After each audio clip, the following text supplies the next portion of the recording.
Hey, what's up guys? Welcome to my YouTube channel. Today our video topic is আপনি শেরপুর কেন আসবেন এবং আমাদের শেরপুর জেলার বিখ্যাত জিনিস কি কিসের জন্য বিখ্যাত আমাদের শেরপুর জেলার সকল আকর্ষণীয় দৃশ্য কেন আপনি শেরপুর আসবেন শেরপুর দেখার মতো কি কি আছে সকল কিছু আজকে তুলে ধরবো আমরা আজকে এই একটি ভিডিওতে এসে কি করবেন কোথায় থাকবেন এবং শেরপুর কি কি দেখার মতো আছে। এই শেরপুর জেলাটি ময়মনসিংহ জেলার দক্ষিণে অবস্থিত এবং এটি জামালপুর জেলার উত্তরে এবং এই জেলার উত্তর পাশে হচ্ছে ইন্ডিয়ার মেঘালয়। মেঘালয় এখানে আপনি যদি প্রাকৃতিক সৌন্দর্য প্রকৃতি উপভোগ করতে চান এবং প্রাকৃতিক সৌন্দর্য মুখরিত হতে চান তাহলে আমাদের শেরপুর জেলা আসতে হবে। আমরা প্রথমে জেনে আসি আমাদের শেরপুর জেলা কিসের জন্য বিখ্যাত। এই শেরপুর জেলা কিসের জন্য বিখ্যাত, কিসের জন্য ঐতিহ্যে অনেক গুরুত্বপূর্ণ অবদান রেখেছে এবং কি কি কারণে এর গুরুত্ব অনেক বেশি সেটা আমরা প্রথমে জেনে আসি। প্রথম ভিডিওটি হচ্ছে শেরপুর জেলা। ছানার পায়েস ও সুগন্ধি তুলসীমালা চালের জন্য এই জেলার পরিচিতি গোটা দেশ জুড়ে। ময়মনসিংহ বিভাগের অন্তর্ভুক্ত শেরপুর ভারতের মেঘালয়ের কোল ঘেঁষে অবস্থিত। এমন ভৌগোলিক অবস্থানের পাশাপাশি ইতিহাস, ঐতিহ্য ও সমৃদ্ধ অর্থনীতি শেরপুরকে অন্যান্য জেলা থেকে আলাদা ও ব্যতিক্রম করেছে। এই জেলায় জন্ম হয়েছে জাতির বহু খ্যাতিমান ও বিখ্যাত ব্যক্তিবর্গের। মুক্তিযুদ্ধের সংগঠক ডাক্তার নাদিরুজ্জামান খান, প্রখ্যাত রাজনীতিবিদ খন্দকার আব্দুল হামিদ, সংসদ উপনেতা মতিয়া চৌধুরী, লেখক গোপাল দাস চৌধুরী ও ক্রিকেটার নিগার সুলতানা জ্যোতি শেরপুর জেলার কৃতি সন্তান। ঐতিহ্যবাহী শেরপুরে শিক্ষার বিস্তার হয়েছিল বহু আগে। পাকিস্তান আমলে 1949 সালে শেরপুর বালিকা বিদ্যালয়, 1957 সালে সরকারি কৃষি প্রশিক্ষায়তন এবং 1964 সালে শেরপুর কলেজ প্রতিষ্ঠিত হয়েছিল এই জেলায়। বাংলাদেশ স্বাধীন হওয়ার পর এ অঞ্চলের শিক্ষার আরও প্রসার ঘটে। প্রতিষ্ঠিত হয় শেরপুর মহিলা college, doctor Sekandar Ali college, polytechnic school, vocational institute সহ বহু স্বনামধন্য শিক্ষা প্রতিষ্ঠান। এখানকার ধর্মীয় শিক্ষা প্রতিষ্ঠানের মধ্যে শেরপুর তেরাবাজার জামিয়া সিদ্দিকিয়া মাদ্রাসা জেলার বৃহত্তম কওমি মাদ্রাসা। ভারতের দেওবন্দ মাদ্রাসার কারিকুলাম অনুসারে এই মাদ্রাসায় দাওরায়ে হাদিস পর্যন্ত শিক্ষা কার্যক্রম পরিচালিত হয়। শেরপুরের প্রাচীন মসজিদগুলোর মধ্যে গড় জরিপার বারোদুয়ারি মসজিদ, মাই সাহেবার মসজিদ ও খরমপুর জামে মসজিদ অন্যতম। এখানকার প্রাচীন মন্দিরগুলোর মধ্যে শ্রী শ্রী রঘুনাথ জিউর মন্দির, শ্রী শ্রী মা ভবতারা মন্দির এবং শ্রী শ্রী প্যারিমোহন মন্দির উল্লেখযোগ্য। এছাড়া শেরপুর রোটারি ক্লাব ও রেড ক্রিসেন্ট রোডে শনি মন্দিরটি জাঁকজমকপূর্ণ মন্দির হিসেবে শেরপুরে বেশ পরিচিত। এবার শেরপুরের নামকরণের ইতিহাস সম্পর্কে জেনে নেওয়া যাক। কথিত আছে সপ্তদশ শতাব্দীর প্রথম দিকে ভাওয়ালের গাজী ঈশা খানের বংশধর থেকে 10 কাহনিয়া এলাকা দখল করে নেয়। পরবর্তীতে 10 কাহনিয়া পরগনাকে গাজী বংশের শেষ জমিদার শের আলী গাজীর নামানুসারে শেরপুর নামে নামকরণ করা হয়। শেরপুরের উপজেলাগুলোর নামকরণের পেছনেও রয়েছে মজার গল্প। ধারণা করা হয় নকলা গ্রামের নামানুসারে নকলা, বেশি পাট উৎপাদনের কারণে নালিতাবাড়ি, সাধক সরোয়ার্দীর নামানুসারে শ্রীবর্তী এবং ঝিঝি পোকার গুঞ্জন থেকে ঝিনাইগাতি উপজেলার নামকরণ হয়েছে। এই 5টি উপজেলা নিয়ে শেরপুরের মোট আয়তন 1363 বর্গ কিলোমিটার। আর সবশেষ আদমশুমারি অনুযায়ী এ জেলার মোট জনসংখ্যা 15,01,853 জন। উপজেলা ছাড়াও এ জেলায় রয়েছে 3টি সংসদীয় আসন, 4টি পৌরসভা, 52টি ইউনিয়ন, 458টি মৌজা এবং 678টি গ্রাম। শেরপুরের অর্থনীতি কৃষি নির্ভর। জেলার মোট 3,35,460টি বসত বাড়ির মধ্যে 60% পরিবারই বিভিন্ন রকম ফসল উৎপাদনের সাথে জড়িত। এখানকার স্থানীয় ও উচ্চ ফলনশীল ধান, গম, পাট, সরিষা, আলু, ডাল এবং বিভিন্ন রকম শাকসবজির চাহিদা রয়েছে পুরো বাংলাদেশে। এছাড়া দেশের অন্যান্য অঞ্চলের মতো এই জেলাতেও বিভিন্ন জাতের প্রচুর মাছ পাওয়া যায়। মাছের উৎস হিসেবে রয়েছে নদী, উপনদী, খাল, বিল এবং বিভিন্ন জলাশয়। এছাড়া গৃহপালিত পশু ও বিভিন্ন খামার এখানকার মানুষের আয়ের প্রধান উৎস। অকৃষি কর্মকাণ্ড জেলার অর্থনীতিতে বিশেষ অবদান রাখছে। এক্ষেত্রে ধানের চাতাল গুরুত্বপূর্ণ ভূমিকা পালন করছে। প্রচুর কর্মসংস্থান সৃষ্টির পাশাপাশি কুড়া, তুষ সহ অনেক ছোট ছোট শিল্পের যোগানদাতা এসব চাতাল। অসংখ্য দৃষ্টিনন্দন স্থাপনা এবং আকর্ষণীয় স্থানে ভরপুর এ জেলা প্রাকৃতিক সৌন্দর্য পিছিয়ে নেই। শেরপুরের পাহাড়ে লাল বনমোরগ এবং বিভিন্ন প্রাণীর দেখা মেলে।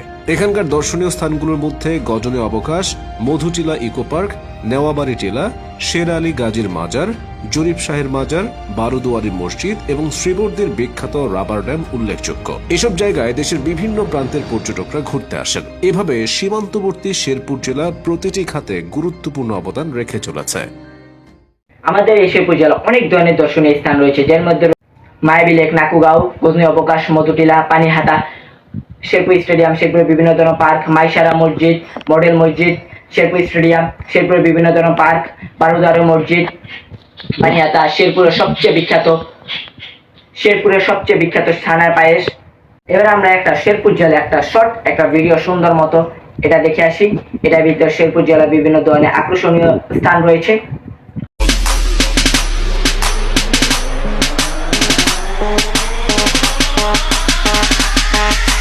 Bon Babel, Bon Babel, Bon Babel.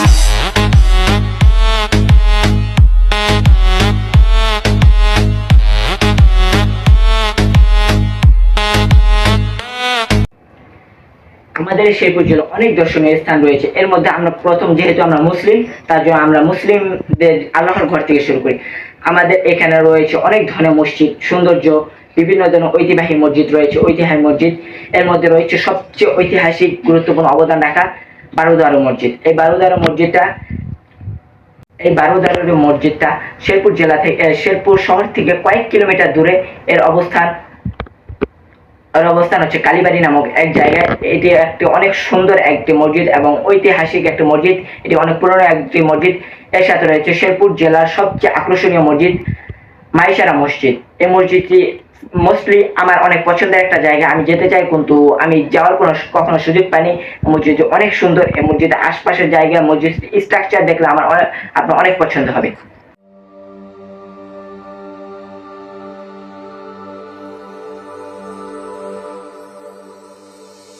الصبح بدا من طلعته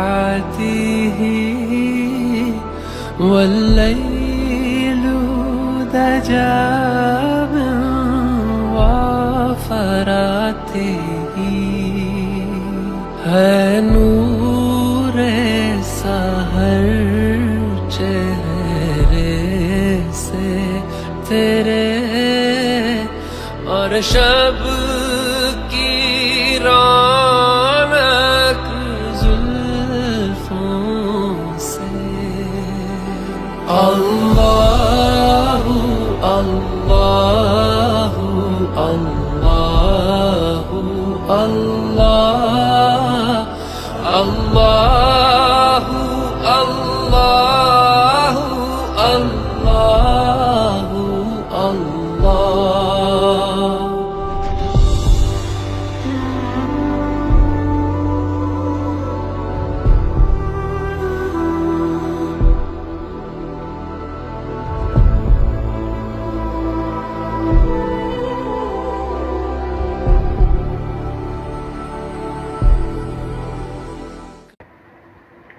এরপর রয়েছে আমাদের বাংলাদেশের প্রতিটি জেলায় সরকার থেকে একটি করে মডেল মসজিদ করে দেওয়া হয়েছে। এর থেকে আমাদের শেরপুর জেলাও পার পেয়ে যায়নি। আমাদের শেরপুর জেলার একটা সুন্দর একটি মডেল মসজিদ রয়েছে, সেটি হচ্ছে নালিতাবাড়ি জেলা থেকে অল্প একটু দূরে রানীগাঁও নামক এক ধরনের জায়গায়। সেটি হচ্ছে মডেল মসজিদ। মডেল মসজিদটি অনেক স্ট্রাকচার সুন্দর, সরকারের থেকে অনুদান, এবং এটি মোস্টলি অনেক সুন্দর। আপনি যদি যান আপনার অনেক ভালো লাগবে। মহিলাদের জন্য আলাদা জায়গা রয়েছে, পুরুষদের জন্য আলাদা জায়গা রয়েছে। মসজিদটি অনেক সুন্দর।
এরপর রয়েছে আমাদের সবচেয়ে স্থানীয় সুন্দর বা আমার কাছে যেটা পছন্দের সবচেয়ে সেটা হচ্ছে মায়াবী লেক। মায়াবী লেকের চারপাশ দিয়ে পাহাড়, মাঝখানে একটা অনেক সুন্দর একটা ঝিল।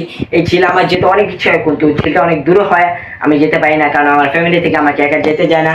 আপনারা যেহেতু ফ্যামিলির সাথে আসবেন, সবাই দেখে আসবেন মায়াবী লেকটা। এখন আমরা চলো মায়াবী লেকের সৌন্দর্য উপভোগ করে আসি।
এরপর রয়েছে আমাদের জেলার সবচেয়ে সুন্দর, ধরতে গেলে একটা সুন্দর এবং বর্ডার, নাকুগাঁও স্থলবন্দর। বাংলাদেশে মোটমাট 25টি স্থলবন্দর রয়েছে। এর মধ্যে আমাদের শেরপুর জেলাতে একটি অবস্থিত, তার নাম হচ্ছে নাকুগঞ্জ স্থলবন্দর। স্থলবন্দর দিয়ে আপনি ইন্ডিয়া যেতে পারবেন, ইন্ডিয়ার মেঘালয় রাজ্যে ঢুকতে পারবেন। এই স্থলবন্দর অনেক সুন্দর। এই স্থলবন্দরের একদম আপনি সীমানা থেকে দেখতে পারবেন, ওখানে ওই পাশে ইন্ডিয়া, এই পাশে বাংলাদেশ। এমন সুন্দর একটা জায়গা, প্লাস এখান থেকে বিভিন্ন জেলার নামকরণ করা, বিভিন্ন জেলার নাম লেখা হয়েছে, অনেক সুন্দর। চলুন ওটা দেখে আসি।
মোস্টলি যারা পিকনিকের জন্য স্পট খুঁজেন বিভিন্ন জায়গা থেকে, যেমন ময়মনসিংহ, নেত্রকোনা, জামালপুর, অনেক জায়গা থেকে আমাদের একটা জায়গায় পিকনিক স্পটের জন্য বাছাই করে এবং সেখানে পিকনিক করতে হয়, তা হচ্ছে গন্ধ অবকাশ। এই গন্ধ অবকাশ নিয়ে অনেক ধরনের সৌন্দর্যের কথা বলা হয়েছে। এই গন্ধ অবকাশ নিয়ে আমাদের যমুনা টিভি নিউজও একটি সংবাদ লিখেছে। সংবাদটি আপনারা আজকে দেখবেন এবং প্রথমে এর সৌন্দর্য উপভোগ করে চলে আসি।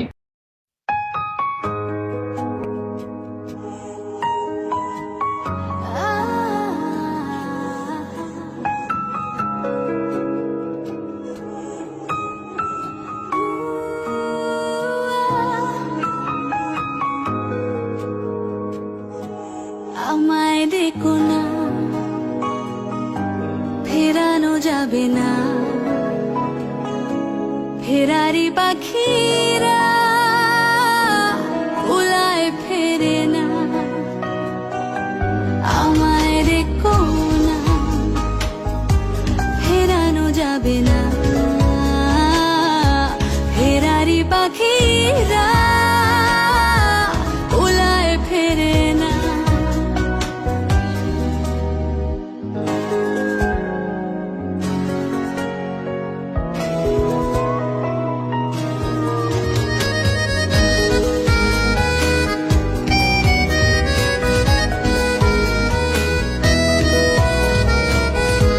বিভাগীয় মন নিয়ে জন্ম আমার, বিভাগীয় মন নিয়ে জন্ম আমার, যায় না বাধা আমাকে কোনো পিছু টানের মায়ায়। আমায় দেখো না, ফেরানো যাবে না, ফেরারি পাখিরা উলায় ফেরে না।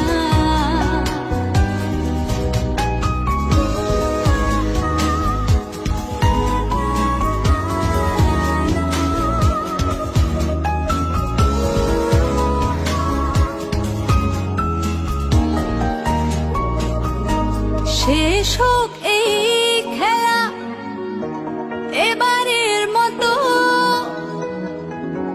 শেষ হোক এই খেলা এবারের মতো। এই গন্ধ অবকাশ নিয়ে যে আমাদের যমুনা টিভি নিউজটা করেছিল, তার ভিডিও যখন দেখে আসি, তার ভিডিও চলুন দেখে আসি। এই গজনী অবকাশ শেরপুর জেলা থেকে 10 থেকে 15 বা 20 কিলোমিটার দূরে, একদম ইন্ডিয়ান বর্ডারের কাছে। এখান থেকে আপনি ইন্ডিয়া যেতে পারবেন, কিন্তু অনেক পাহাড় থেকে যেতে হবে, তা রিস্ক হয়ে যায়, এটা যাওয়া রিস্ক হবে, তো আপনারা যাবেন না। চলুন আমরা জনগণের নিউজটা দেখে আসি। এরপর রয়েছে আমাদের গারো পাহাড় পাদদেশে অবস্থিত মধুটা ইকো পার্ক। এই ইকো পার্ক অনেক সুন্দর একটি জায়গা। এটি গারো পাহাড়ের অবস্থিত। এটি অনেক সুন্দর, এই চারো সাইড দিয়ে পাহাড়, আপনি এখান থেকে ইন্ডিয়ান সকল কিছু দেখতে পারবেন।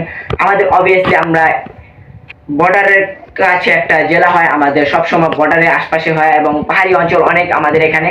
আপনি পাহাড়ের উপভোগ করতে পারবেন। এই মধুটুলি ইকো পার্কেও অনেক ধরনের পাহাড় রয়েছে, এতে রয়েছে বিভিন্ন ধরনের রাইড। এই মধুটেল ইকো পার্ক নিয়ে আমাদের একটা নিউজ করা হয়েছে। চলুন প্রথম আমরা আমাদের মধুটেল ইকো পার্কের সৌন্দর্য উপভোগ করে আসি এবং তারপর আমরা নিউজটা দেখব।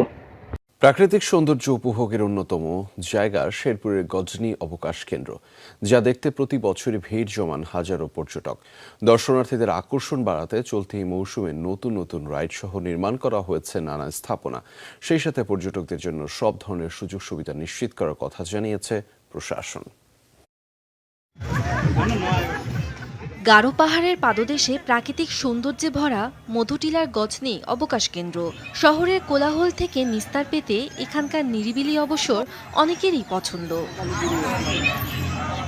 পর্যটক প্রান্তে নতুন রূপে সেজেছে গজনী, হয়েছে ঝুলন্ত ব্রিজ, ক্যাবেল কার, লেকের উপর ভাসমান সাঁকো যেন আনন্দের মাত্রা বাড়িয়েছে দ্বিগুণ। দর্শকদের আনাগোনা ভালো হওয়ায় খুশি ব্যবসায়ীরা।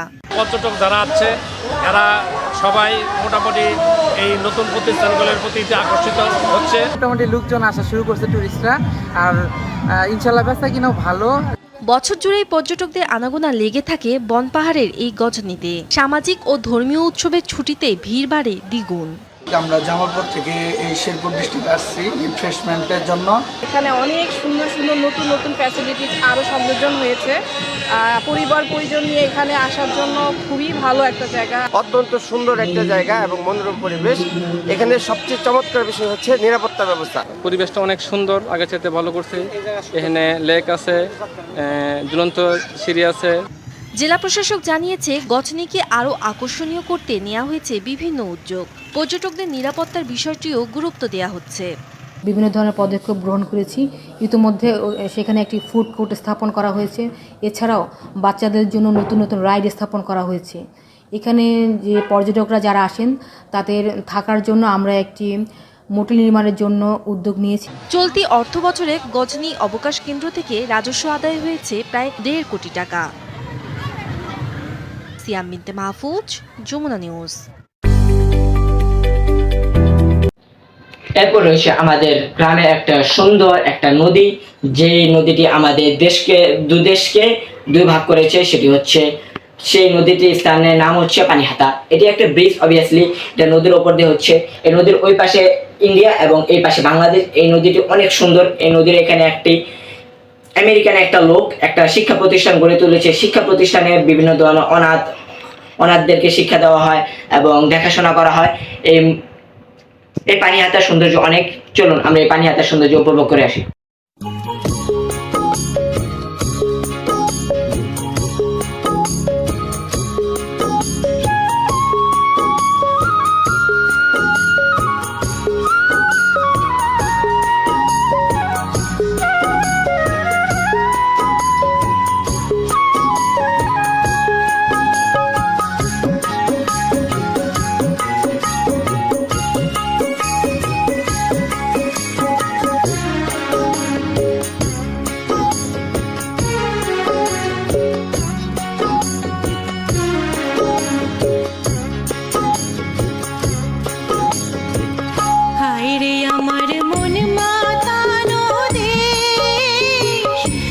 এরপর রয়েছে আমাদের শেরপুর জেলার শেরপুর স্টেডিয়াম। বাংলাদেশের প্রত্যেকটা জেলা হিসাবে স্টেডিয়াম আছে, আমাদের শেরপুর জেলা তার থেকে বাদ যায়নি। আমাদের শেরপুর জেলার একটা স্টেডিয়াম রয়েছে। আমাদের শেরপুর জেলা একটি না, অবভিয়াসলি 2টি স্টেডিয়াম আছে। একটি হচ্ছে চারাইল বাজার এবং আরেকটা হচ্ছে শেরপুর শহরে অবস্থিত স্টেডিয়াম। পাশাপাশি শেরপুর শহরের পাশাপাশি বিভিন্ন ধরনের শেরপুর জেলা আমাদের বাণিজ্য মেলা হয়। ঢাকাতে যেমন বাণিজ্য মেলা, ঠিক তেমন আমাদের শেরপুর জেলা বাণিজ্য মেলা হয়। চলুন আমরা শেরপুর স্টেডিয়াম এবং আমাদের বাণিজ্য মেলার ভিডিও দেখে আসি। আমাদের শেরপুর জেলা অবভিয়াসলি যার জন্য বিখ্যাত, সেই ছানায় পায়েস। এই সেই ছানার পায়েস আমাদের শেরপুর জেলার প্রত্যেকটা জায়গায় আপনি পাবেন। এত সুস্বাদু, এত মধুর, এত সুস্বাদু, এত স্বাদ যা আপনি খেলে সারা জীবন খেতে চাইবেন, এত স্বাদ। আপনি যদি এই শেরপুর জেলার ঐতিহ্যবাহী ছানা পায়েস খেতে চান তাহলে শেরপুর জেলার শেরপুর শহরের গোয়ালপট্টি নামক একটা স্থান রয়েছে, সেখানে যাবেন, সেখানে ঐতিহ্যবাহী এই ছানা পায়েস পাওয়া যায়। তাছাড়া শেরপুর শহরের যে কোনো জায়গায় আপনি যে কোনো হোটেলে গেলে পাবেন, কিন্তু গোয়ালপট্টি এমন একটা জায়গায় সেখানে আদিকাল থেকে বলতে ঐতিহ্য ধরেই এই ছানা পায়েস তৈরি করে আসছে, যে আমাদের শেরপুর জেলাকে একটি খ্যাতি এনে দিয়েছে। তো আপনারা খাওয়ার জন্য এই গোয়ালপট্টি নামক স্থানে যাবেন। তো আপনারা শেরপুর জেলা যারা ঘুরতে আসবেন তারা আমার কমেন্টে যারা আমাদের শেরপুর জেলা ঘুরতে আসবেন তারা আমার এই ভিডিওতে কমেন্ট করবেন যে আমি আসবো। এবং দেখা হচ্ছে নেক্সট কোনো ভিডিওতে। সবাই ভালো থাকবেন এবং আমাদের শেরপুর জেলা ঘুরতে আসবেন।